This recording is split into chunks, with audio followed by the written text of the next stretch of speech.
Ponla junto al baño. No merece más. Esas fueron las palabras que destrozaron mi alma el día que creí que sería el más feliz de mi vida. Hoy, voy a contarte algo que nunca pensé que contaría. Y si tú, por un segundo, sientes que esto te parece familiar, solo te pido que dejes un like y te suscribas. Me va a ayudar a continuar desahogándome. Mi nombre es Renata Olivares. Tengo 58 años y vivo en una casa pequeña, pero llena de recuerdos en la colonia Roma Norte, en Ciudad de México. Soy viuda desde hace 12 años, desde que Samuel, mi esposo, se fue una mañana de diciembre sin despedirse. Desde entonces, mi mundo se redujo a una sola persona, Iván, mi único hijo. Todo lo que tuve, se lo di a él. Todo lo que no tuve, lo inventé con oración, trabajo y las manos gastadas de tanto dar. Trabajé doble turno en el Hospital General durante años, limpiando pisos mientras otros dormían, para que él pudiera estudiar en una universidad privada. Vendí las joyas que Samuel me regaló para pagarle los libros. Me salté comidas para que él nunca supiera lo que era el hambre. La mañana del 15 de marzo del año pasado, me desperté con una sensación extraña en el pecho. Era el día de la boda de Iván con Jimena, una muchacha de Polanco que trabajaba en marketing y que siempre me miraba como si yo fuera un mueble viejo que había que tolerar. Pero ese día, pensé que todo cambiaría. Pensé que finalmente me verían con otros ojos. Me levanté a las 5 de la mañana, como siempre. Preparé café de olla en la misma cafetera que usaba desde que Iván era niño, esa que tiene una abolladura en un costado porque se me cayó una vez que corrí para atender su llanto. El aroma a canela y café llenó mi cocina pequeña, mezclándose con el olor del pan dulce que había comprado la noche anterior en la panadería de don Roberto. Había gastado mis últimos ahorros en un vestido azul marino de una tienda de segunda mano en el mercado de Medellín. Lo había llevado a arreglar con doña Carmen, la costurera del barrio, para que me quedara perfecto. «Se va a ver usted hermosa, señora Renata», me había dicho mientras ajustaba el dobladillo con sus manos expertas. Era el único vestido bonito que tenía, el mismo que había usado para graduaciones, primeras comuniones de sobrinos, y ahora para la boda de mi hijo. Esa mañana me bañé con el jabón de glicerina que compro en el mercado. Me peiné el cabello canoso en un chongo que aprendí a hacer viendo tutoriales en YouTube, y me maquillé con los polvos compactos que una vecina me había regalado. Frente al espejo del baño, practiqué mi sonrisa. Quería estar perfecta para él. A las 10 llegué al Salón Majestic, en la Colonia del Valle, un lugar elegante con columnas blancas y candelabros dorados que brillaban como si fueran de oro verdadero. Yo había pagado la mitad de ese salón con el dinero que ahorré durante 2 años, vendiendo tamales los fines de semana en el tianguis de mi colonia. Cada peso había salido del sudor de mis manos y del cansancio de mis pies hinchados. Las últimas semanas habían sido un maratón de preparativos. Había cocinado para todos los ensayos, lavado y planchado manteles en mi casa porque el servicio de lavandería era muy caro. Con mis propias manos, bordé el velo de Jimena con hilos que compré en la Lagunilla, pasando noches enteras frente a la televisión, cosiendo cada puntada con amor, aunque ella nunca me lo hubiera pedido. Solo quería que todo fuera perfecto para mi hijo. Cuando bajé del pecero en la puerta del salón, me temblaron las manos. Llevaba en mi bolsa de mano un sobre manila que contenía algo que nadie sabía, las escrituras de un terreno en Cuernavaca que heredé de mis padres, y un cheque por 350,000 pesos mexicanos, todo el dinero que había juntado desde que vendí el Tsuru azul de Samuel porque ya no podía pagar la gasolina ni las reparaciones. Ese terreno era lo único de valor que me quedaba en la vida. Mis padres lo compraron cuando yo era joven, trabajando en una fábrica textil, soñando con construir una casita para el retiro. Nunca la construyeron, pero yo pensé que sería el regalo perfecto para Iván y Jimena, un lugar donde pudieran comenzar su nueva vida. Al entrar al salón, el aire acondicionado me golpeó la cara como un abrazo fresco. Todo era dorado y blanco, con ramos de rosas que costaban más que mi salario semanal. Los invitados ya comenzaban a llegar, familias elegantes con vestidos de marca, hombres en trajes que reconocí de los aparadores de Mazarik. Busqué a Iván con la mirada. Lo encontré parado cerca del altar, guapo con su smoking negro, peinado hacia atrás como le gustaba desde niño. Por un momento, fue el mismo bebé que acuné en mis brazos, el niño que me esperaba con la tarea hecha, el joven que me abrazaba cuando tenía pesadillas. Me acerqué despacio, con la sonrisa temblando de nervios y emoción. Quería saludarlo, decirle que se veía hermoso, que estaba orgullosa. Pero antes de llegar, escuché a Jimena hablando con una de sus primas, una muchacha rubia con vestido rosa que costaba más que mi renta de 3 meses. «Esa es ella, ¿verdad?», dijo Jimena, señalándome con el dedo sin disimular. Su voz no fue un susurro. Lo dijo con total frialdad, como si fuera normal hablar así de la madre del novio. «Ponla junto al baño. No merece más. Que no salga en las fotos, por favor. Da pena ajena». Las palabras me atravesaron como dagas heladas. Sentí que el piso del salón se abría debajo de mis pies. El ruido de las conversaciones se volvió un zumbido lejano. Mi corazón se detuvo por un segundo eterno. Y lo peor, lo que más me dolió hasta el alma. Mi hijo estaba parado exactamente a su lado, elegante en su smoking, y escuchó cada palabra. Nuestras miradas se cruzaron por un instante. Vi en sus ojos algo que nunca había visto antes. Vergüenza, no de lo que ella había dicho, sino de mí, de su propia madre. No dijo nada, ni una sola palabra en mi defensa. Solo desvió la mirada hacia el suelo, como si yo fuera un secreto vergonzoso que prefería mantener oculto. En ese momento supe que el hijo que había criado, por el que había sacrificado todo, ya no existía. Me dirigieron hacia una mesa apartada, en el rincón más alejado del salón, justo al lado de la puerta del baño de hombres. El olor a desinfectante de pino se mezclaba con el aroma de los platillos que jamás probaría esa noche. No había flores en mi mesa, ni siquiera una tarjeta con mi nombre, solo una silla de plástico blanco y un mantel arrugado que alguien había olvidado planchar. Junto a mí se sentaron un tío lejano de Jimena, que apenas hablaba español, y una señora mayor que nadie presentó y que masticaba chicle con la boca abierta. Éramos los invitados de compromiso, los que estorbaban pero que no podían faltar completamente por educación.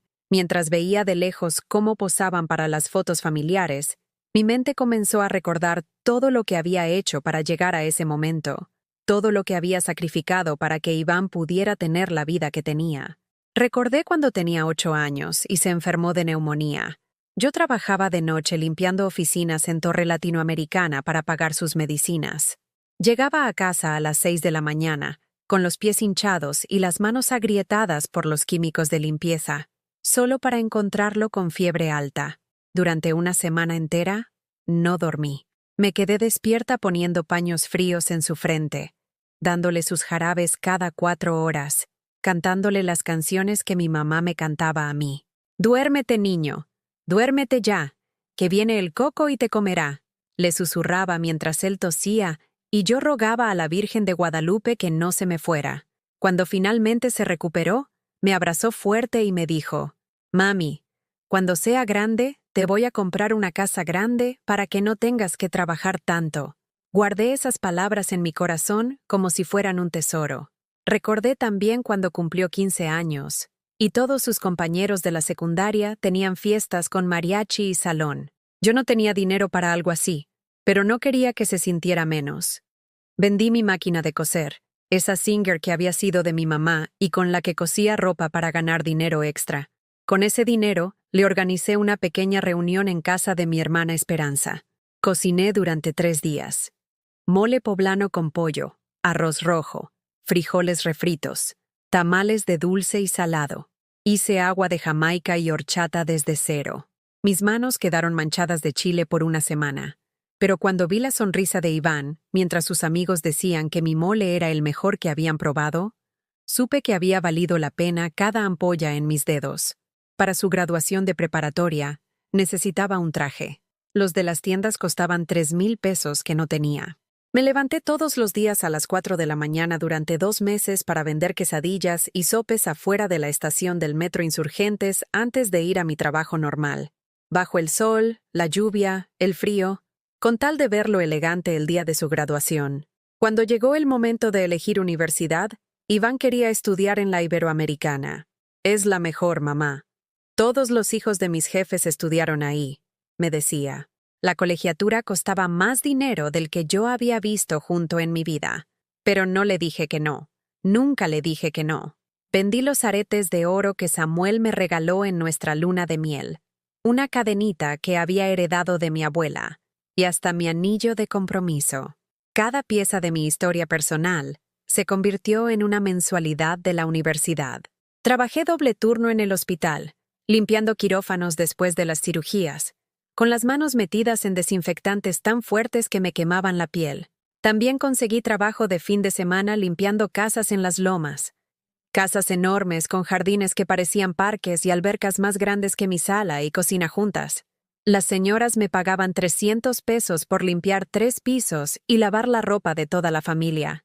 Yo llegaba en 2 camiones y el metro, cargando mi cubeta con productos de limpieza, porque los que tenían eran muy caros para desperdiciarlos conmigo. Recuerdo una casa en particular, la de la señora Martínez, donde trabajé durante 3 años todos los sábados. Tenía 4 baños completos, cada uno más grande que mi recámara. Mientras yo tallaba sus pisos de mármol, ella tomaba café francés en tazas de porcelana y me contaba de los viajes que hacía con su esposo a Europa. «Renata, deberías conocer París. Es precioso en primavera», me decía, sin darse cuenta de que yo ni siquiera conocía Acapulco. Un día, su hija pequeña me preguntó por qué mis manos estaban tan feas. La señora Martínez se disculpó, pero yo entendí que era una pregunta inocente. Esa noche, frente al espejo de mi baño, miré mis manos, callosas, con las uñas cortadas al ras, manchadas de tanto químico. Eran las manos de una mujer que trabajaba con ellas, que las usaba para dar amor y sustento, no para lucirlas. Durante los 5 años de carrera de Iván, yo viví como monja. No compré ropa nueva, no fui al cine, no salí a cenar. Mi única diversión era ver las telenovelas de las 8 mientras cenaba un huevo con tortillas o un plato de frijoles. Los domingos, mi lujo era comprar un elote con chile piquín en el parque de mi colonia. Cuando Iván se graduó de Administración de Empresas, lloré más que él. Estaba tan orgullosa que el pecho se me hinchaba de alegría. Él había logrado lo que yo nunca pude: tener una carrera, un futuro asegurado, la oportunidad de ser alguien importante. Consiguió trabajo rápido en una empresa de consultoría. Su primer sueldo fue de 15,000 pesos mensuales, más dinero del que yo había ganado en mi mejor año. Pensé que ahora me tocaría a mí descansar un poco, que tal vez podría dejar uno de mis trabajos, pero Iván necesitaba trajes para la oficina, zapatos de piel, una computadora nueva. «Es inversión, mamá, para proyectar éxito», me explicaba. Siguió viviendo conmigo para ahorrar dinero, pero ahora comía en restaurantes con sus colegas y yo seguía comiendo frijoles. Él compraba vinos de 200 pesos para las cenas de trabajo mientras yo tomaba café recalentado. No me quejé. Entendía que era su momento de brillar. Conoció a Jimena en una de esas cenas de trabajo. Ella era hija de un dueño de agencia de publicidad. Había estudiado en el Tecnológico de Monterrey y vivía en un departamento en Polanco que sus papás le habían comprado. La primera vez que la trajo a casa, miró mi sala con la misma cara que yo ponía cuando veía cucarachas. «Tu mamá es muy auténtica», le dijo a Iván esa noche, pensando que yo no escuchaba desde la cocina. Auténtica sonaba bonito, pero por su tono supe que no era un cumplido. Cuando comenzaron a planear la boda, yo ofrecí ayudar con lo que pudiera. «No te preocupes, mamá. Solo necesito que pongas la mitad del salón», me dijo Iván como si fuera lo más natural del mundo. La mitad del salón costaba 200,000 pesos. Yo ganaba 8,000 al mes en mis mejores rachas, pero no dije que no. Nunca le decía que no. Vendí el terreno pequeño que Samuel y yo habíamos comprado en Xochimilco, donde soñábamos construir una casita para cuando fuéramos viejitos. Vendí también su Tsuru azul, el carro que él había cuidado como si fuera su hijo, lavándolo todos los domingos y cambiándole el aceite religiosamente cada 3 meses. Con ese dinero, no solo pagué mi parte del salón, sino que también compré mi vestido, pagué el mariachi para la ceremonia religiosa y financié la despedida de soltero de Iván, una parranda en Polanco que costó más que mi sueldo de 2 meses. Pero él me dijo que era importante para hacer networking con sus amigos de la oficina. La noche antes de la boda, mientras planchaba mi vestido azul marino. Me pregunté si todo había valido la pena, si tantos años de sacrificio, tantas noches sin dormir, tantas comidas solitarias mientras él cenaba fuera, me habían acercado o alejado de mi hijo. Al día siguiente, sentada en esa mesa junto al baño, con el olor a desinfectante mezclándose con mi perfume barato, supe la respuesta. Desde mi mesa junto al baño, observé cómo la fotógrafa dirigía a la familia de Jimena para las fotos oficiales. Primero fueron los padres de ella, elegantes con sus trajes de marca, sonriendo con esa seguridad que da el dinero. Después los hermanos, las tías, los primos.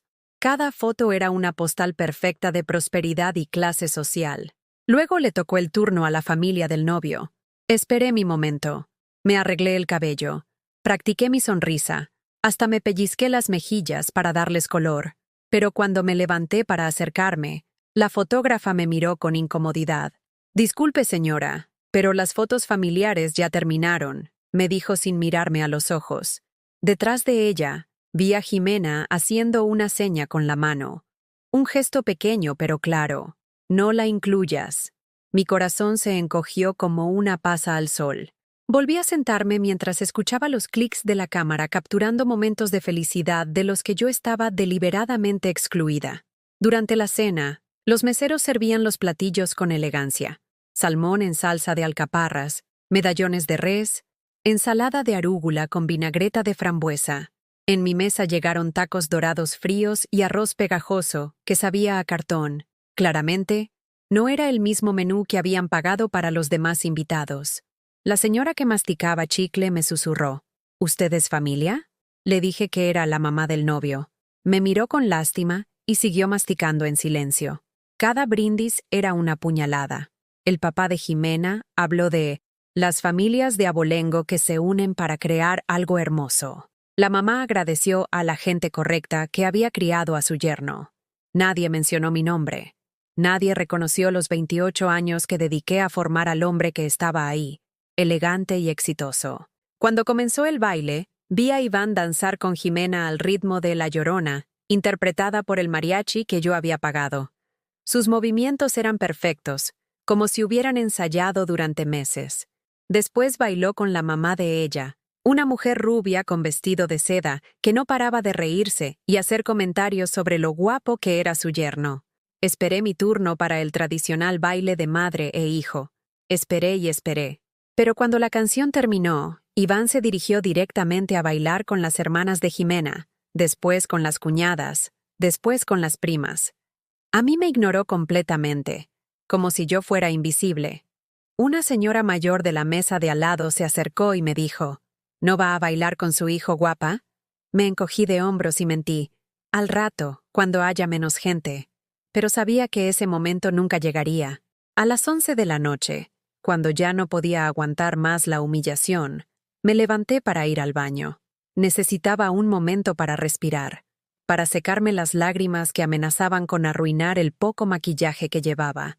En el pasillo que llevaba a los baños, escuché voces conocidas que salían del salón privado, donde los novios se habían retirado para descansar un momento. La puerta estaba entreabierta y las voces llegaban claras. «Tu mamá está haciendo el ridículo ahí sentada como perrito abandonado». Era la voz de Jimena, con ese tonito despectivo que ya conocía bien.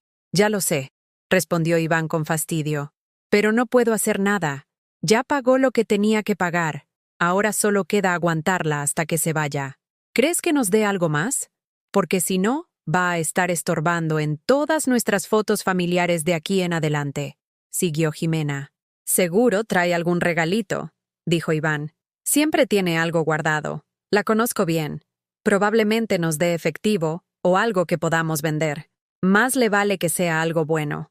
Después de todo lo que hemos tenido que soportar. Tu mamá da pena, Iván. ¿En serio? ¿Viste cómo se arregló?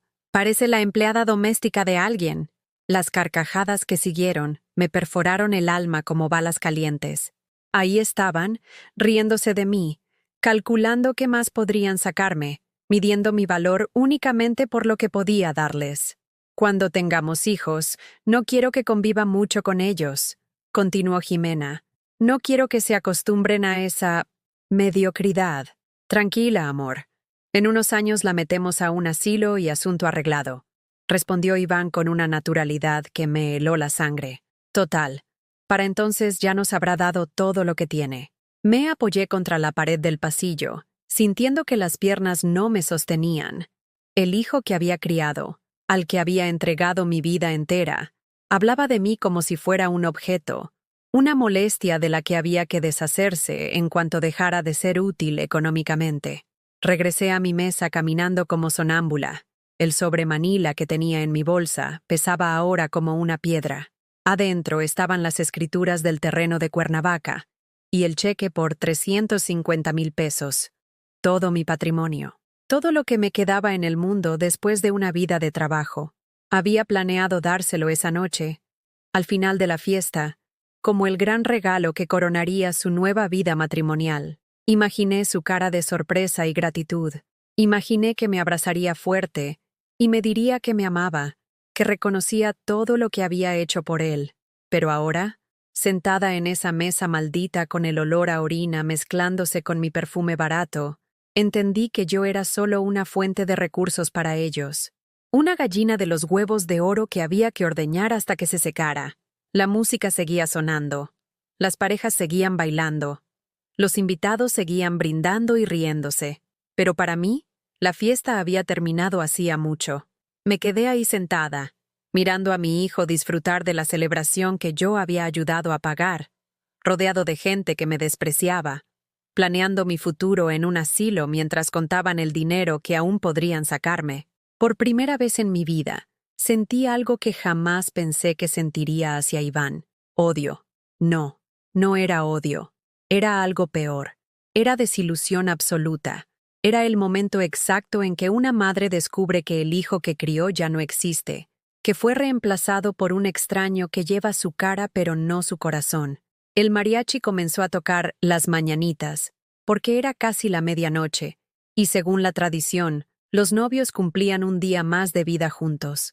Todo el salón cantaba mientras yo permanecía sentada, invisible, sintiendo que algo dentro de mí moría lentamente. Apreté el sobre contra mi pecho.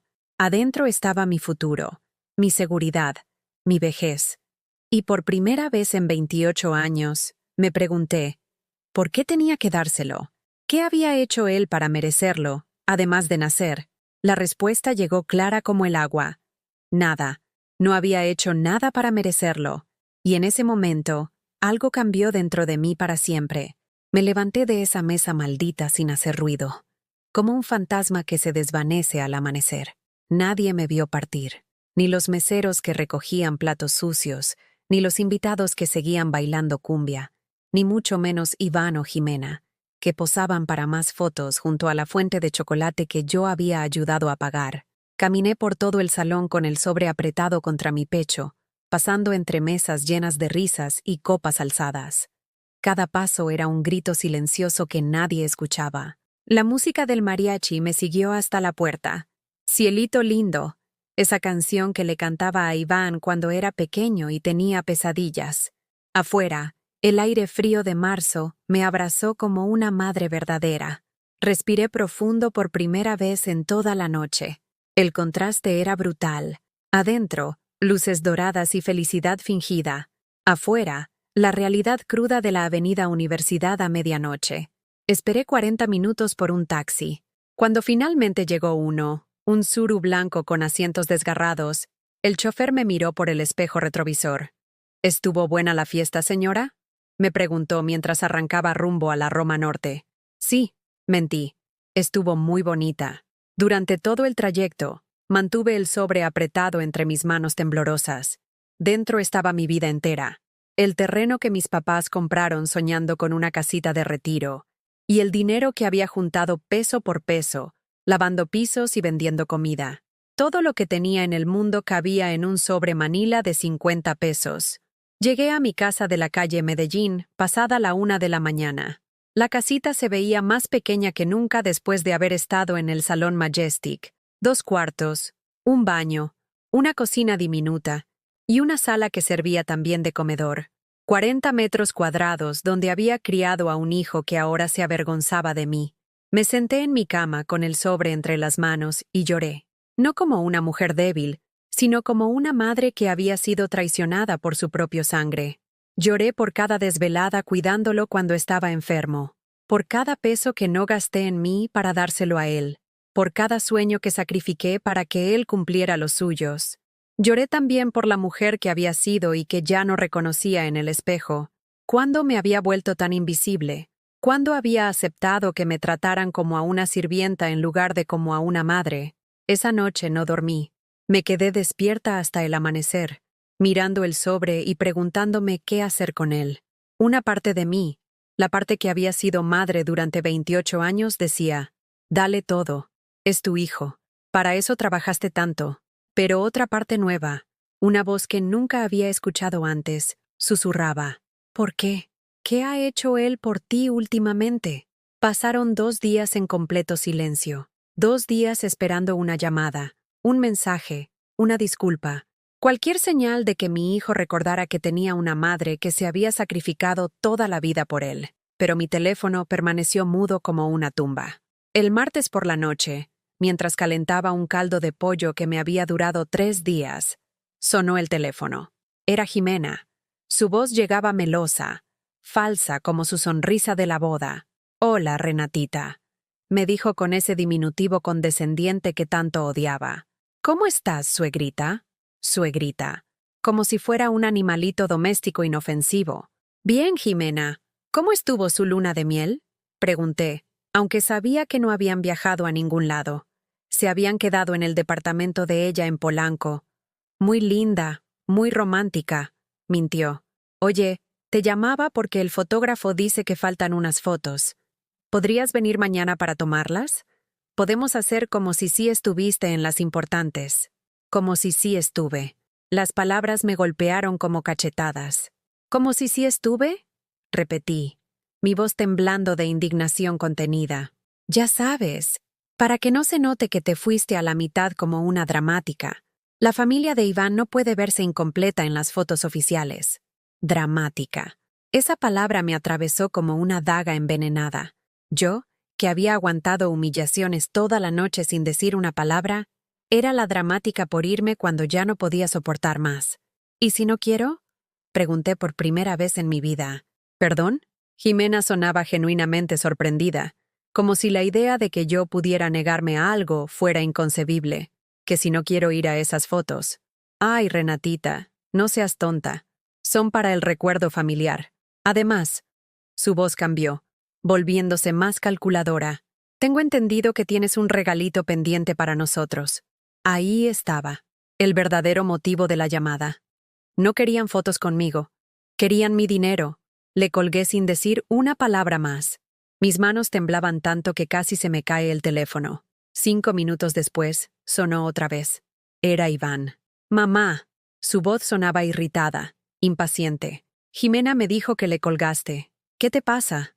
«¿Qué me pasa?», repetí, sintiendo que algo ardía en mi pecho. «¿En serio me preguntas qué me pasa?». «Ay, mamá, no empieces con el drama. Solo queremos las fotos familiares y ya. Y aprovecho para preguntarte, ¿trajiste algo para nosotros en la boda? Porque no encontramos ningún regalo tuyo». Drama. Primera Jimena, ahora él. Todo lo que yo sentía era drama para ellos. 28 años de sacrificio reducidos a drama de señora vieja. «¿Regalo?», pregunté, apretando el sobre contra mi pecho. «Sí, mamá. Un regalo de bodas. Es lo normal. Todos los invitados trajeron algo. Los papás de Jimena nos dieron 50,000 pesos en efectivo y pagaron el viaje de bodas que haremos el próximo año. ¿Tú qué trajiste?».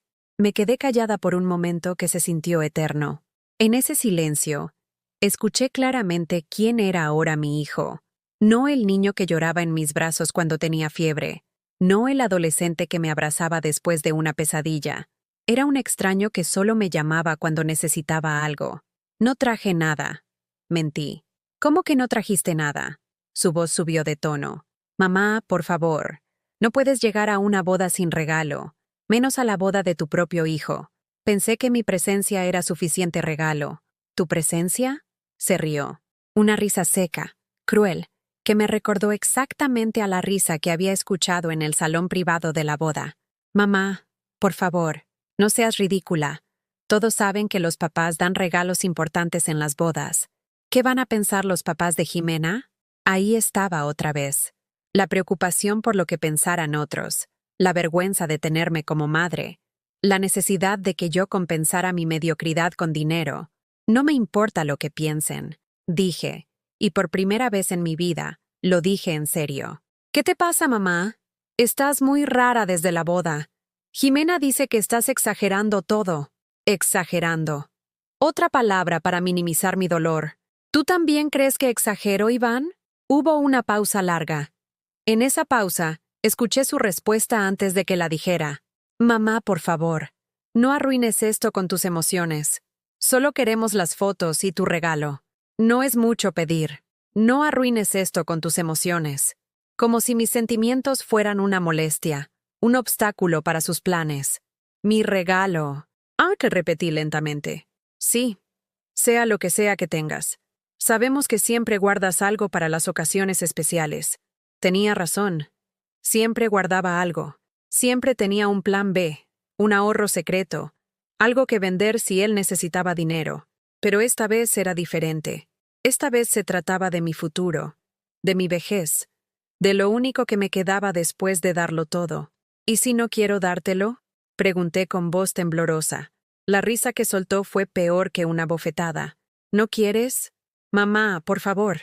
Eres mi madre. Para eso trabajaste tanto, ¿no? Para darme lo mejor. Para eso trabajaste tanto. Como si mi vida entera hubiera sido solo un medio para llegar a este momento. Como si yo no existiera más allá de lo que podía darle. Colgué el teléfono y me quedé sentada en mi cocina diminuta, rodeada del silencio más profundo de mi vida. En mis manos, el sobre pesaba como una piedra. Dentro estaba mi decisión: seguir siendo la madre sacrificada que daba todo sin recibir nada, o convertirme en algo que nunca había sido, una mujer que se respetaba a sí misma. A la mañana siguiente, me desperté con una claridad que no había sentido en años. Era como si hubiera estado viviendo con cataratas y de repente alguien me hubiera operado los ojos.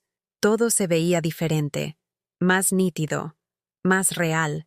Me levanté temprano, a las 6 como siempre, pero esta vez no fue por obligación. Fue porque tenía algo importante que hacer. Preparé mi café de olla, pero en lugar de tomármelo de pie en la cocina mientras pensaba en las tareas del día, me senté en la mesita que Samuel había hecho con sus propias manos y lo saboreé despacio, como si fuera la primera vez. El sobre Manila seguía ahí, sobre la mesa, esperando mi decisión, pero ya no me daba miedo. Por primera vez en mi vida, no tenía miedo de decir no.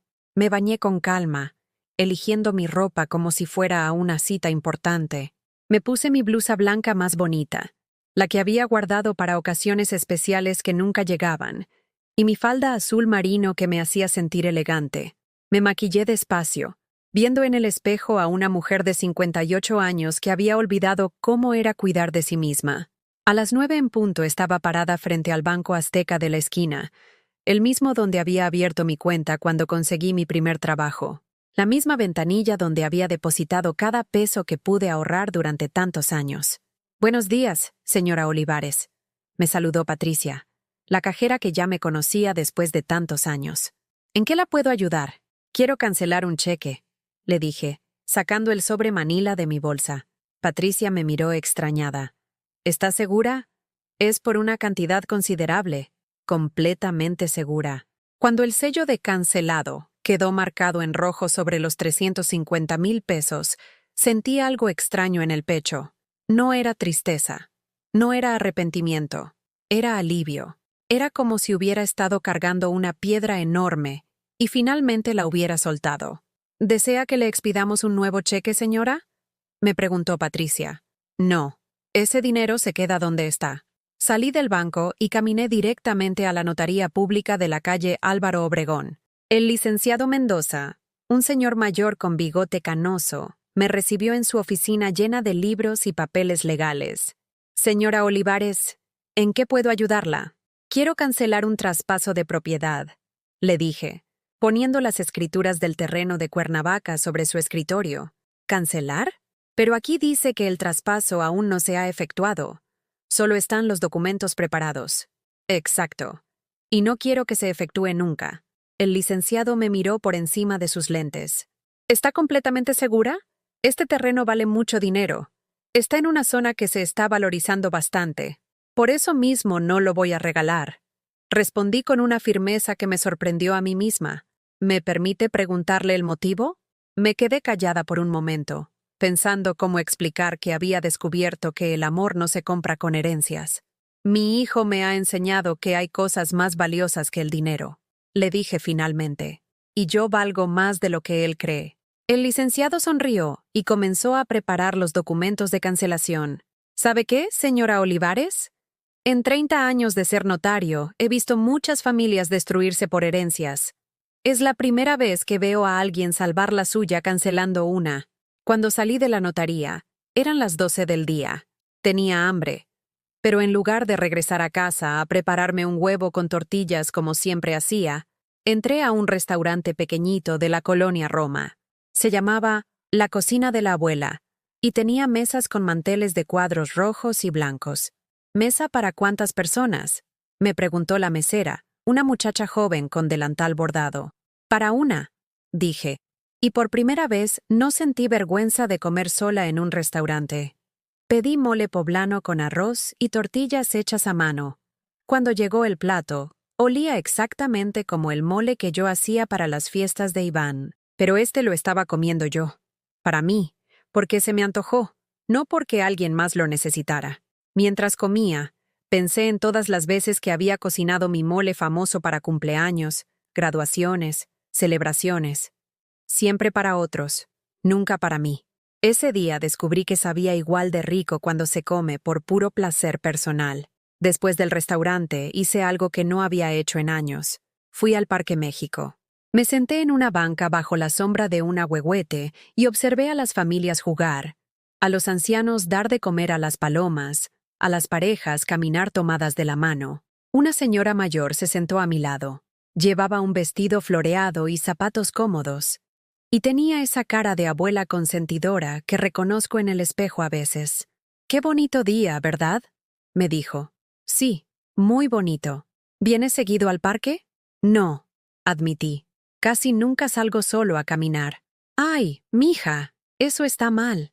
Una tiene que darse sus gustitos. Yo vengo todos los días. Es mi hora sagrada». Su hora sagrada. Me gustó esa expresión. ¿Cuándo había sido la última vez que tuve una hora sagrada para mí? ¿Tiene hijos?, me preguntó.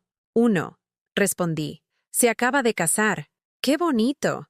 Debe estar muy orgullosa». Me quedé callada. ¿Estaba orgullosa? Sí, de haberlo criado, de haberlo sacado adelante, de que fuera un hombre exitoso. ¿Pero estaba orgullosa de la persona en que se había convertido? Esa era otra pregunta. «Los hijos son prestados», siguió la señora. «Uno los cría, los ama, les da todo. Pero llega un momento en que tienen que volar solos. Y uno tiene que aprender a vivir para una misma otra vez. Vivir para una misma.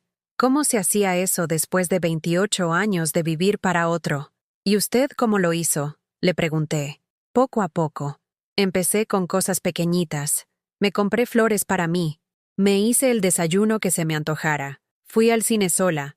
Al principio daba pena, pero después se vuelve libertad pura. Cuando llegué a casa esa tarde, mi teléfono tenía 12 llamadas perdidas de Iván y 5 mensajes de WhatsApp. Todos decían variaciones de lo mismo. «Mamá, contesta. ¿Dónde estás? Necesitamos hablar del regalo». En lugar de devolverle la llamada inmediatamente como había hecho siempre, me preparé un té de manzanilla y me senté en mi sillón favorito. Después de media hora de disfrutar mi té en silencio, le marqué. «Mamá, ¿dónde estabas? Te hablé todo el día». Su voz sonaba desesperada. «Salí», respondí simplemente. «¿Saliste? ¿A dónde?». «A hacer unos trámites». «¿Qué trámites?». «Jimena está muy preocupada por el tema de las fotos y del regalo». «Ah, sí. Ya no voy a ir a las fotos». «¿Cómo que no vas a ir?». «No quiero salir en fotos donde no me quisieron desde el principio». Hubo un silencio incómodo del otro lado de la línea. Mamá, ya hablamos de eso. Fueron malentendidos. Jimena se disculpó contigo. ¿Cuándo se disculpó conmigo? Porque yo no escuché ninguna disculpa. Bueno, ella me dijo que se sentía mal por cómo salieron las cosas. Sentirse mal no es lo mismo que disculparse, Iván. ¿Y qué quieres? ¿Que se arrodille y te pida perdón? La pregunta me dolió, pero también me dio más claridad. ¿Eso quería? No. Quería respeto. Quería que me trataran como a la madre que había dado su vida por él, no como a una molestia que había que tolerar. Quiero que me traten como a tu madre, dije. Te tratamos como a mi madre. No, Iván. Me tratan como a su cajero automático. Otro silencio incómodo. ¿Y el regalo? Preguntó finalmente. Ahí estaba. El verdadero motivo de todas las llamadas. No mi bienestar. No una disculpa sincera. No el deseo de reparar nuestra relación. Solo el dinero. No va a haber regalo, dije con la voz más tranquila del mundo. ¿Cómo que no va a haber regalo? Lo que oyes. No les voy a dar nada. Pero, mamá, es mi boda. Es tradición. La tradición también dice que los hijos honren a sus padres, Iván. ¿Dónde quedó esa parte de la tradición? Por primera vez en mi vida, le colgué el teléfono a mi hijo. Y por primera vez en mi vida, no me sentí culpable por hacerlo. Esa noche dormí mejor de lo que había dormido en años. No soñé con preocupaciones, ni con cuentas por pagar, ni con maneras de conseguir dinero para los caprichos de Iván. Soñé que era una mujer libre. El viernes por la mañana, 3 días después de mi visita al banco, escuché que tocaban la puerta con insistencia. No era el toque educado de un vecino o el cartero. Era el golpe desesperado de alguien que necesita algo urgentemente. Miré por la ventanita de mi sala y vi a Iván parado en la entrada, vestido con su traje gris de oficina, pero con el cabello despeinado y la corbata floja. A su lado estaba Jimena, con un vestido rosa que costaba más que mi renta de 3 meses, pero con la cara desencajada de quien no está acostumbrada a que le digan que no. «¡Mamá, abre! Sabemos que estás ahí», gritó Iván. Por un momento, pensé en no abrir, en dejar que siguieran tocando hasta cansarse, como hacía cuando era niño y no quería tomar su medicina. Pero algo dentro de mí, una parte nueva y valiente que apenas estaba conociendo, quería enfrentar esta conversación de una vez por todas. Abrí la puerta con calma. No corrí como solía hacer cuando él me necesitaba. Caminé despacio, respiré profundo y abrí sin prisa. «Hola», dije simplemente. «¿Hola nada más?» Jimena se adelantó antes de que Iván pudiera hablar. «Nos tienes súper preocupados. No contestas el teléfono. No quieres ir a las fotos. Ahora resulta que no hay regalo. ¿Qué te pasa?» Me quedé ahí parada en el marco de la puerta, observándolos. Jimena tenía esa expresión de niña consentida a la que le han negado un dulce. Iván se veía cansado, pero no preocupado por mí. Se veía molesto, como quien tiene que resolver un problema laboral tedioso. «¿Van a pasar o vamos a hablar en la entrada?», pregunté. Entraron a mi sala pequeña como si fuera la primera vez que la veían realmente. Jimena miró mi sillón viejo con el mismo desprecio de siempre, pero Iván se quedó parado, nervioso, como si no supiera dónde sentarse en la casa donde había crecido. «¿Quieren café?», ofrecí por costumbre. «No venimos de visita social, Renata», dijo Jimena. Y el hecho de que me llamara por mi nombre en lugar de «suegrita» me confirmó que estaba realmente enojada. «Venimos a hablar en serio». Me senté en mi sillón favorito, el que Samuel había comprado de segunda mano cuando Iván tenía 10 años. Ellos se quedaron parados, como si estar cómodos fuera traicionar su misión. «Está bien, hablemos en serio», dije. Iván se aclaró la garganta. «Mamá, no entendemos qué te pasa. Jimena me contó que le colgaste muy feo el otro día, y ahora no querés cooperar con nada. Nos da mucha pena contigo». Pena. Otra vez esa palabra. Como si yo fuera un animalito herido al que había que tener lástima. «¿Pena de qué?», pregunté. «De que te comportes así», siguió Jimena. «O sea, entendemos que te sientas un poquito dejada de lado, pero es normal. Las suegras siempre sienten celos cuando sus hijos se casan. Es psicológico. Celos». Ahora resultaba que todo era celos. No humillación, no desprecio, no falta de respeto. Celos de suegra tóxica. ¿Yo tengo celos? Pregunté, genuinamente curiosa de escuchar su respuesta. Obvio. Por eso inventas dramas donde no los hay. Jimena se sentó en la orilla del sillón, como si no quisiera contaminarse con la pobreza del mueble. Lo de la boda fue súper normal. Te sentamos con la familia también. Te incluimos en todo. ¿Me incluyeron en todo? ¿En serio? Sí. Bueno, obvio que las fotos principales son de la familia cercana, pero te iban a tomar fotos aparte. Fotos aparte. Como si fuera un extra en la película de su vida. ¿Y la mesa junto al baño? ¿Eso también fue incluirme? Iván y Jimena se miraron entre ellos. Por primera vez, vi una grieta en su actuación perfecta. Es que no había más mesas disponibles, murmuró Iván. Mentira, dije con tranquilidad. Vi mesas vacías. Me pusieron ahí porque les daba pena que me vieran sus invitados importantes. Eso no es cierto, gritó Jimena, pero su voz sonaba falsa hasta para ella misma.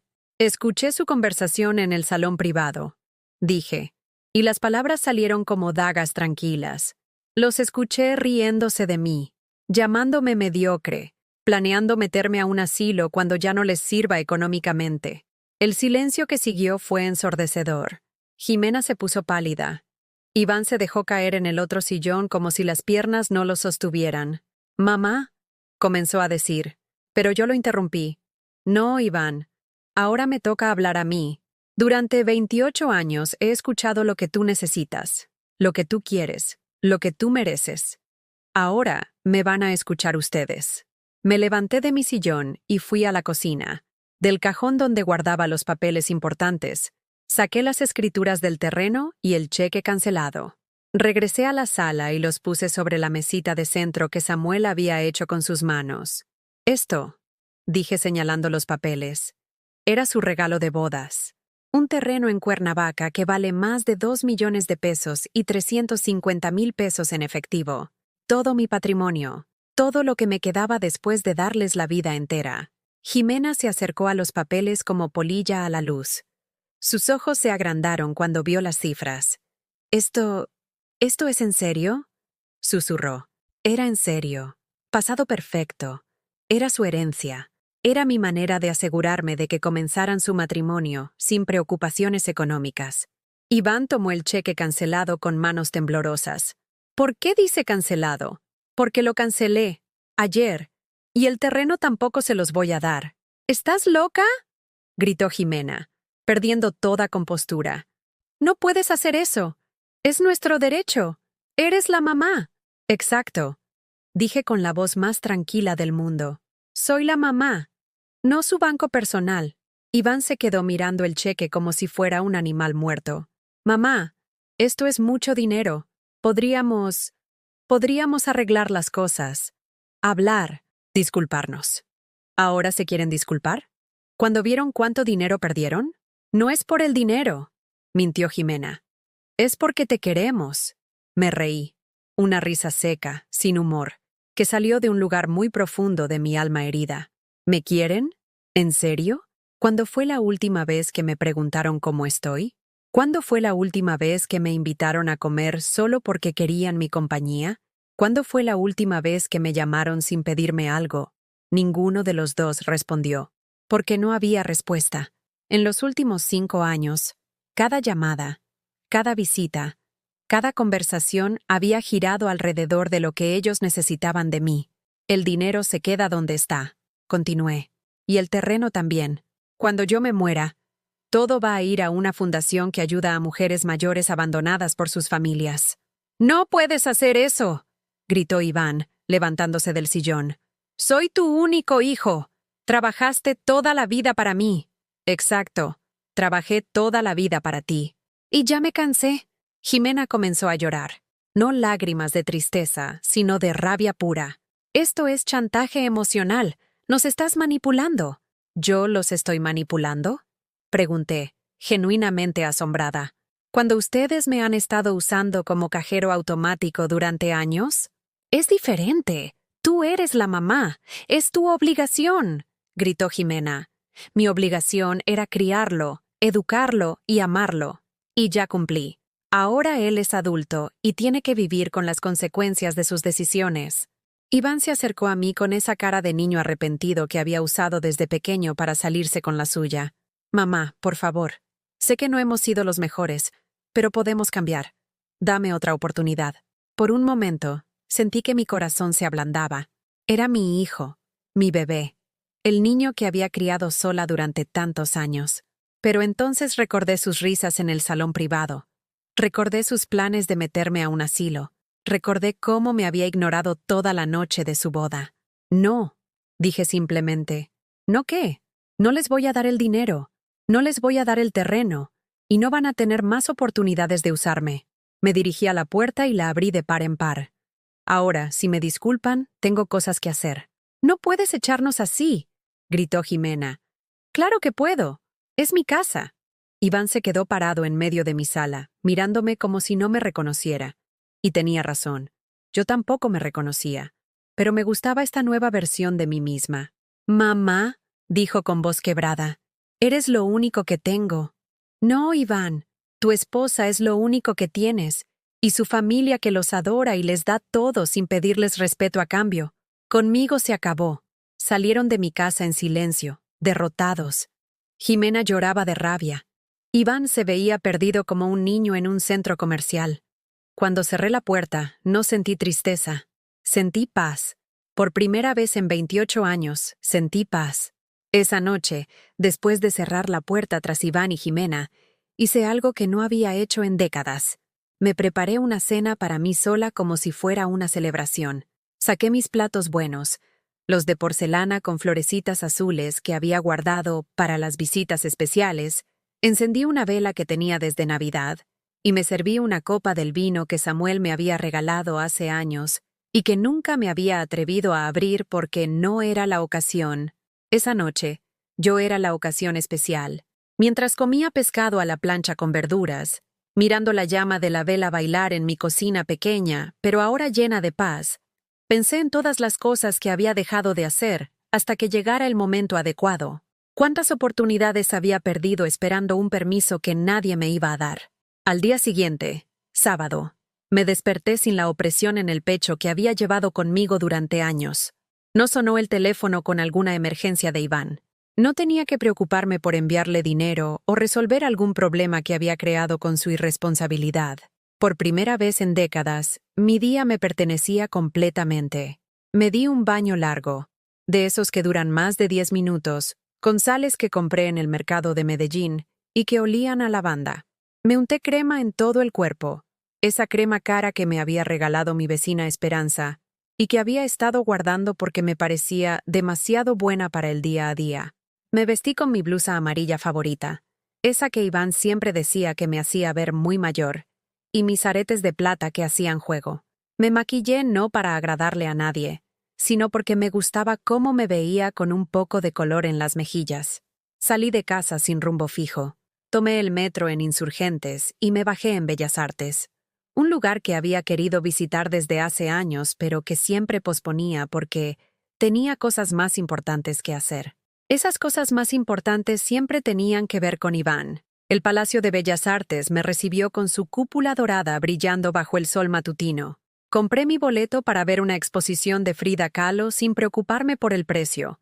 Tenía dinero en el banco por primera vez en años. Dinero que no tenía que apartar para las emergencias de mi hijo. Mientras caminaba entre las pinturas, leyendo sobre la vida de Frida, me di cuenta de que había algo que compartía con ella. Las dos habíamos conocido el dolor profundo, pero Frida había convertido su dolor en arte, en belleza, en algo que trascendía su sufrimiento. Yo había convertido mi dolor en sacrificio, en silencio, en invisibilidad, pero ya no más. Después del museo, hice algo que jamás había hecho en mi vida. Entré sola a un café bonito de la Alameda Central. No uno de esos lugares baratos donde compraba café para llevar cuando andaba con prisa. Un café con mesas de madera, plantas colgantes y música suave que invitaba a quedarse.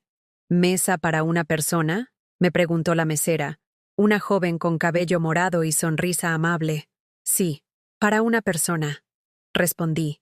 Y por primera vez en mi vida, esas palabras no sonaron tristes. Pedí un café capuchino y un slice de pastel de 3 leches. Cuando llegó mi orden, el capuchino tenía un diseño de hoja hecho con la espuma de la leche.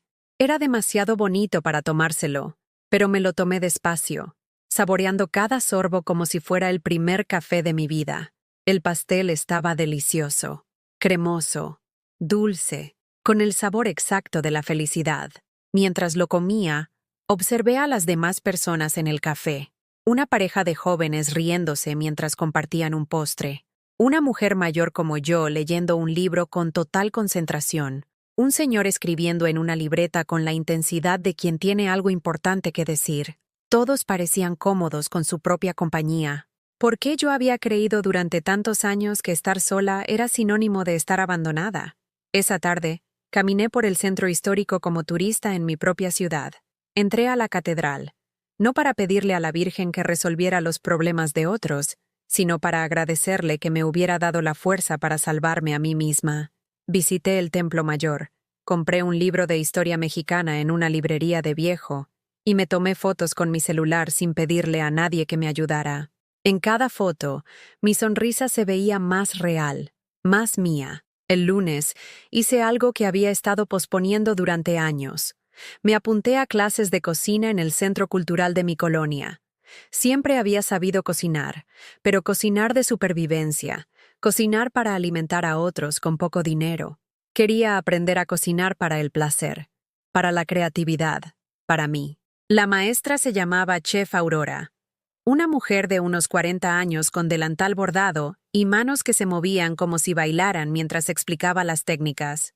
La cocina, nos dijo el primer día, no es solo sobre alimentar el cuerpo, es sobre nutrir el alma, es sobre crear momentos de belleza en lo cotidiano. Esa primera clase aprendimos a hacer risotto de hongos, un platillo que jamás se me había ocurrido cocinar porque era muy complicado para el día a día. Pero resulta que no era complicado. Solo requería paciencia, atención y amor por el proceso. Cuando probé mi primer risotto hecho con mis propias manos, cremoso y perfectamente condimentado, lloré, no de tristeza, sino de orgullo. A los 58 años, estaba descubriendo que tenía talentos que nunca había explorado, porque siempre estaba demasiado ocupada resolviendo la vida de otros. Durante la semana, establecí nuevas rutinas que giraban alrededor de mi bienestar. Me levantaba a las 7, no a las 5. Desayunaba sentada en mi mesa, leyendo el periódico, no parada en la cocina mientras pensaba en 1000 cosas pendientes. Salía a caminar por las tardes al Parque México, el mismo donde había conocido a la señora que me habló de vivir para una misma. Los vecinos comenzaron a notarlo. Doña Carmen, la costurera, me detuvo en la esquina. «Ay, Renata, te ves muy bien. ¿Te hiciste algo diferente?» «Sí», le respondí con una sonrisa. Me puse a mí misma de prioridad. Mi teléfono siguió silencioso toda la semana. Ni una llamada de Iván, ni un mensaje de Jimena. Al principio, una parte de mí los extrañaba. Era el síndrome de abstinencia de una adicta al sacrificio. Pero poco a poco, ese silencio se volvió música para mis oídos. El viernes por la noche, estaba preparando una cena especial para mí, salmón con salsa de mango, una receta que había aprendido en mi clase de cocina, cuando sonó el timbre. Mi corazón se aceleró por un momento, pensando que podría ser Iván con otra crisis que necesitara que yo resolviera. Pero cuando abrí la puerta, encontré a mi vecina Esperanza con una botella de vino y una sonrisa enorme. «Vine a celebrar contigo», me dijo. «¿Celebrar qué?» «Que por fin te pusiste las pilas, mujer. Todo el barrio está hablando de tu transformación. Dices que no. Sales sola. Te ves feliz». Era hora. Cenamos juntas en mi cocina, riéndonos como no había reído en años. Esperanza me contó chismes del barrio. Me puso al día con las novelas que se me habían atrasado. Y me hizo reír hasta que me dolió el estómago. «¿Sabes qué es lo que más me gusta de verte así?», me dijo mientras terminábamos la botella de vino. «¿Qué? Que pareces tú. No la sombra de tu hijo. No la señora que vive para otros. Pareces Renata Olivares, la mujer que crió a un hijo exitoso, que trabajó toda la vida, que sobrevivió a la viudez, que tiene historias que contar y risas que compartir». Esa noche, cuando Esperanza se fue, Me quedé despierta un rato más, sentada en mi sala con una taza de té de manzanilla. Miré alrededor de mi casa pequeña, y ya no la vi como un lugar pobre o vergonzoso. La vi como mi santuario, mi espacio, el lugar donde finalmente había aprendido a ser libre. En la mesa estaba el terreno de Cuernavaca, las escrituras que no le había dado a Iván. Por un momento, pensé en qué hacer con ellas. Podría venderlo y viajar, algo que nunca había hecho. Podría construir la casita que mis papás soñaron. Podría donarlo a alguna causa que me importara. Pero esas decisiones podían esperar. Por ahora, me bastaba con saber que tenía opciones, que mi futuro me pertenecía, que por primera vez en décadas, yo era la protagonista de mi propia vida. Me fui a dormir esa noche sin preocupaciones, sin culpas, sin la sensación de que le debía algo a alguien. Me fui a dormir siendo completamente, auténticamente, libre. 6 meses después de la boda que cambió mi vida para siempre, estoy sentada en la terraza de un pequeño café en Coyoacán, tomando mi capuchino matutino mientras escribo en un diario que compré la semana pasada. Es un cuaderno de piel café con páginas cremosas que huelen a posibilidades nuevas. Escribo porque descubrí que tengo cosas que decir, historias que contar, reflexiones que valdría la pena que alguien más leyera algún día. Escribo porque durante 58 años guardé silencio, y ahora tengo una voz que me gusta escuchar. Hoy es sábado, mi día favorito de la semana porque no tengo horarios que cumplir ni obligaciones con nadie más que conmigo misma. En una hora tengo clase de pintura en acuarela en la Casa de Cultura. La maestra dice que tengo talento natural para los paisajes. ¿Quién lo hubiera imaginado? Renata Olivares, artista a los 58 años.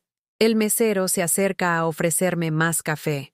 Es Mateo, un joven de unos 25 años que estudia literatura en la UNAM y trabaja aquí los fines de semana. Siempre me pregunta por mi libro, cómo le dice al cuaderno donde escribo. ¿Cómo va la novela de hoy, señora Renata? Me dice con una sonrisa genuina. No es una novela, Mateo. Son memorias de una mujer que aprendió a vivir después de los 50. Suena interesante. Me gustaría leerlo cuando esté listo. La idea me hace sonreír. Quizás algún día sí escriba un libro. Para otras mujeres como yo, que creyeron que su valor dependía de cuánto podían dar a otros. Mi teléfono vibra con un mensaje de WhatsApp. Es de Esperanza. ¿Lista para la feria de Xochimilco mañana? Hemos planeado un día completo. Trajineras, flores, comida típica y mucha risa. A los 58 años, tengo planes sociales que no involucran resolver crisis ajenas. Otro mensaje. De mi chef Aurora. No olvides traer tu delantal bordado para la clase de paellas del miércoles. El delantal me lo regalé yo misma el mes pasado, con mi nombre bordado en hilo dorado. Es el primer objeto en mi vida que lleva mi nombre, no el de mi hijo o mi difunto esposo. Mientras leo los mensajes, pienso en Iván. No miento si digo que no lo extraño todos los días. Hay momentos, especialmente cuando veo niños jugando en el parque o cuando escucho cielito lindo en algún lado, que mi corazón se encoge recordando al bebé que fue alguna vez. Pero no extraño al hombre en que se convirtió. No extraño las llamadas desesperadas a medianoche pidiendo dinero. No extraño sentirme culpable por comer algo rico mientras él necesitaba mis ahorros para sus caprichos. No extraño vivir esperando su aprobación o temiendo su desaprobación. La última vez que supe de él fue hace 3 meses. Mi vecina doña Carmen me contó que lo vio en el mercado de Medellín, comprando verduras baratas con cara de preocupación. Aparentemente, Jimena lo había dejado 2 meses después de descubrir que no habría herencia.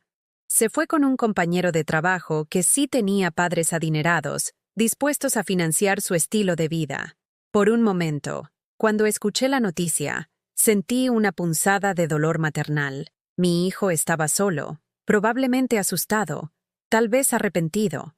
La madre que había sido durante 28 años quiso correr a salvarlo, a ofrecerle mi casa, mi comida, mi perdón incondicional. Pero la mujer en que me había convertido respiró profundo y se quedó sentada en su sillón, tomando su té de manzanilla.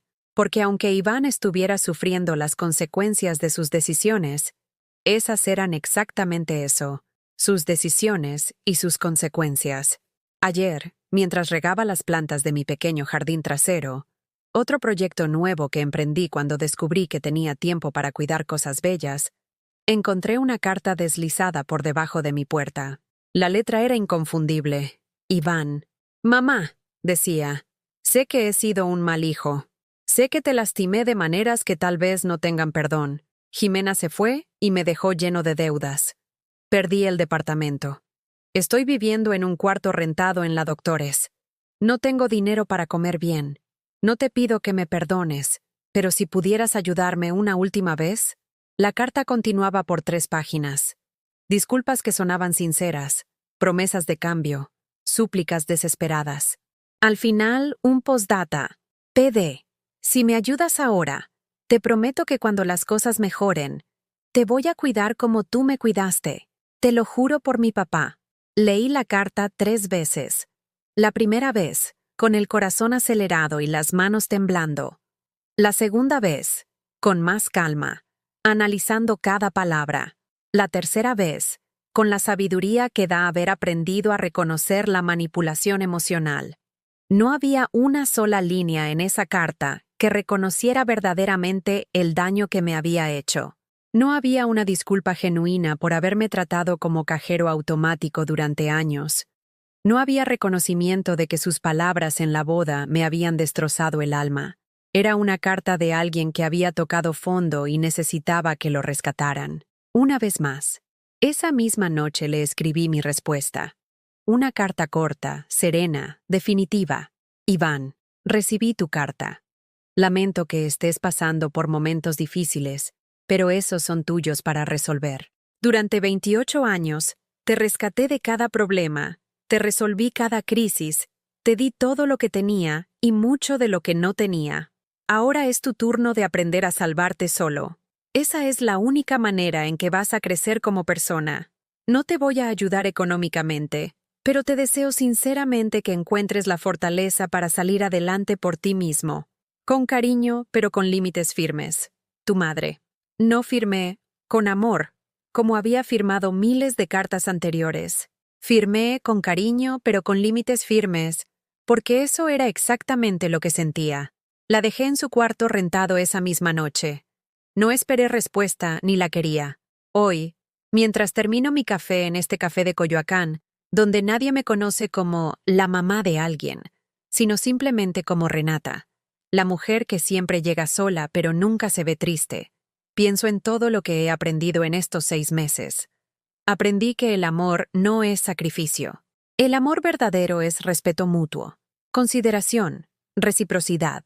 Lo que yo le di a Iván durante tantos años no fue amor, fue codependencia disfrazada de maternal. Aprendí que decir no me hace mala persona, me hace una persona con límites sanos. Aprendí que estar sola no es lo mismo que estar abandonada. Puedo estar sola y sentirme completa, satisfecha, en paz.